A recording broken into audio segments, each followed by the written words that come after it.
श्रीमहागुरुभ्यो नमः। हरिः ॐ। सदाशिवसमारम्भां शङ्कराचार्यमध्यमाम् अस्मदाचार्यपर्यन्तां वन्दे குருபரம்பராம். ஜெம் டிவியின் அன்பர்களுக்கு எனது வணக்கங்கள். இன்றைய நாள் அனைவருக்கும் இனிய நாளாக அமைய எல்லாம் வல்ல இறைவனை வேண்டி இன்றைய மதமும் நம் மதமே நிகழ்ச்சிக்கு செல்வோம். இன்னைக்கு நம்ம ஆஞ்சநேயர் மேல இருக்கிற ஸ்லோகத்தை அர்த்தத்தோட பார்த்துட்டு இன்றைய தினத்தின் நீதி கதைக்கு செல்வோம். அஞ்சனானந்தனம் வீரம் ஜானகி சோகநாசனம் கபீஷம் அக்ஷஹந்தாரம் வந்தே லங்கா பயங்கரம். இந்த ஸ்லோகத்திற்குண்டான விளக்கம்: அஞ்சனானந்தனம் வீரம். அஞ்சனானந்தனம், அஞ்சனை என்னும் ஒரு கப்பிக்கு என்னும் ஒரு வானரத்துக்கு பிறந்தவராக இருப்பவர் நம்மளோட ஹனுமான். அதனால் அப்பேற்பட்ட அஞ்சனையின் புதல்வனாக இருப்பதனால் இவருக்கு ஆஞ்சநேயர் என்று பெயர். அஞ்சனானந்தனம் வீரம், வீரமுடையவராக வீரவானாக இருப்பவர் ஹனுமான். அஞ்சனானந்தனம் வீரம் ஜானகி சோகநாசனம், அதாவது ஜானகி என்று அழைக்கப்படும் சீதையின் சோகத்தை, சீதையின் அந்த ஒரு கவலையை அடித்தவராக இருப்பவர் நம்மளோட ஹனுமான். சீதையின் சோகத்தை இவர் எப்பொழுது அழித்தார் என்றால், நம்ம சீதையை நம்மளோட ராவணன் கடத்திட்டு போய் அசோகவனம் என்னும் ஒரு இடத்துல வச்சிருக்காராம் லங்கையில். இப்படி ராவணன் அந்த சீதையை அசோகவனத்தில் வைக்கும் பொழுது சீதையும் ரொம்ப கவலையில், கஷ்டத்தில், குழப்பத்திலே இருக்காளாம். நம்ம ராமர் எப்படி இருப்பார், அவர் எங்கே இருக்கார், நம்மளை தேடி வருவாரா மாட்டாரா என்று கவலையிலேயே இருக்காராம் நம்மளோட சீதை. இந்த ஒரு கவலையை அடிப்பதற்காக ஹனுமான் அங்கே அசோகவனத்துக்கு கவலைப்படாதே சீதா, உன்னை பார்க்கறதுக்காக ராமர் இப்போ வந்துடுவார், அவர் இப்போ தான் பாலம் கட்டின்னு இருக்கார், வந்துடுவார் என்று சொல்கிறதுக்காக ஹனுமான் வந்தாராம். அதனால் சீதையின் சோகத்தை, சீதையின் அந்த ஒரு கவலையை அடித்தனால் சீதா சோகநாசனம் என்று பெயர், ஜானகி சோகநாசனம் என்று பெயர்.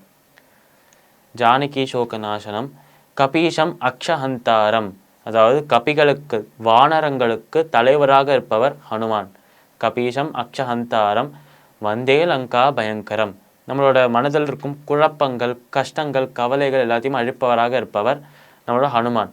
இந்த கவலைகள், கஷ்டங்கள் எல்லாம் எப்படி அழிப்பார் என்றால், எப்படி ராமாயண காலத்தில் லங்கையை அழித்தாரோ அது போலவே நம்ம மனதில் இருக்கும் அந்த குழப்பத்தை, கஷ்டங்களை எல்லாத்தையும் அழிப்பார் என்று இந்த ஸ்லோகத்தில் கூறுகிறோம்.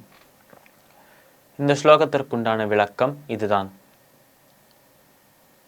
இன்னைக்கு நம்ம இனிப்பான படம் என்ற தலைப்பில் நீதி கதையை பார்ப்போம். இந்த உலகத்திலேயே இந்த உலகத்தில், இந்த பிரபஞ்சத்திலேயே மிகவும் இனிப்பான பழம் எது என்று சொன்னால் ஒருத்தர் ஒரு விதமான பதிலை தருவாராம்.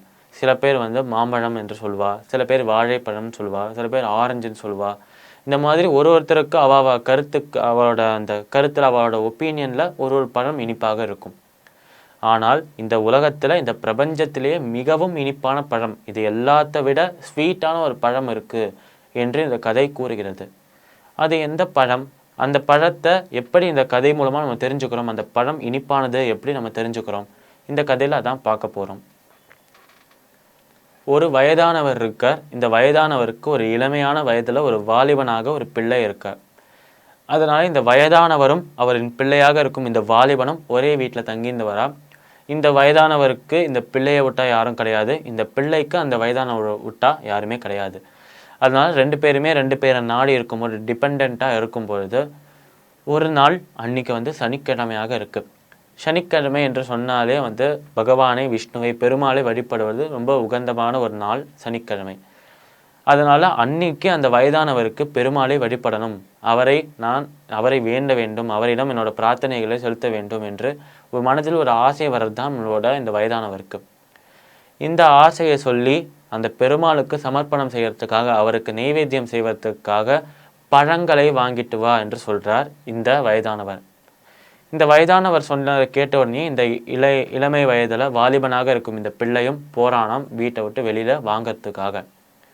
அப்படி வாங்க போன இவன் அந்த பழத்தை வாங்கினானா, வாங்கின பழத்தை வச்சு என்ன பண்ணான், நாளை தினம் பார்க்கலாம். மீண்டும் நாளை சந்திப்போம். நன்றி, வணக்கம்.